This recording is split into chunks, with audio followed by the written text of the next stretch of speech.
Let's go to Canberra now and catch up with Alex Antic, a Liberal Senator for South Australia, to get back onto the big political story of the day, and that is net zero by 2050. Alex, what on earth is the coalition government doing, signing up to this thing? It's been a mantra of Labor and the Greens for years, and people elected the coalition to resist this sort of fashion. Well, Chris, look, I don't know. I mean, to me, net zero is a bit like the operation that your next door neighbour books you in for that you don't need, but you do because you're told the painkillers are not going to be make it so bad. It doesn't make sense. And I know that there is a technology, not taxes approach. I get all of that. But ultimately, really, what we're talking about here is possibly subjecting Australia to a whole raft of economic consequences when we really only produce 1% of the world's emissions, and we've got China on the other side of the world there, spewing out more emissions than all the developed nations together, and they're not even showing up to Glasgow. So, look, I don't know. I'm absolutely against net zero. I think it's nothing more than a slogan created by global bureaucrats and crony capitalists. And frankly, I'm looking forward to your show tonight, Chris, because if we were, if the left in particular were very serious about this, we'd be looking at nuclear as an option. Well, there's no doubt all of the experts globally, and you've got to listen to the International Energy Agency, they say net zero just can't be done. We don't have the technology to do it. So this whole, this slogan, as you say, is more about political fashion than it is about reality.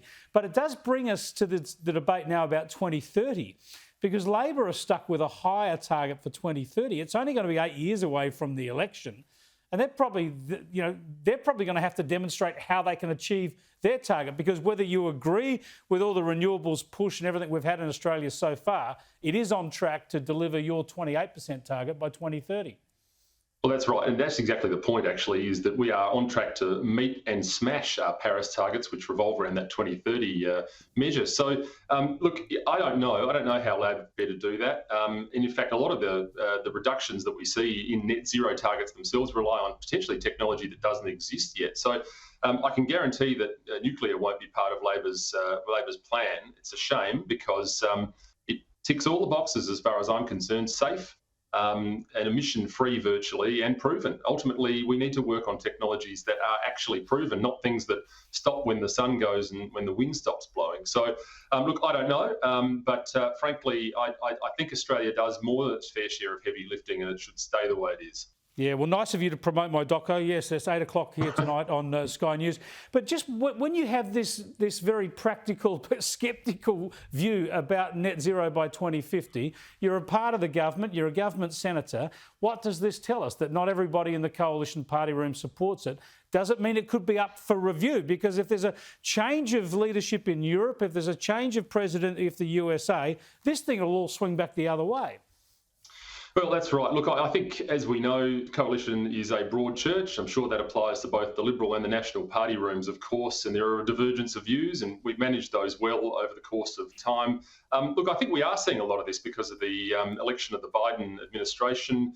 You know, these things do turn on fashionable trends that come from overseas politics, and in fact, we're being told that a lot of this is actually being driven by pressure from investment capitalists and in other countries. So, look, I don't know, things can swing. I mean, we're seeing that with China. They're talking about targets, but they're not showing up to Glasgow, and they're firing up their coal-fired power stations at the same time. And, I think their Premier Li, as opposed to Xi Jinping, is actually talking about coal and fossil fuels being the way to economic superiority. So, look, I don't know, but I'm not all down for it, I can assure you. Yeah, well, it's good to hear that, and thanks for joining us, Alex.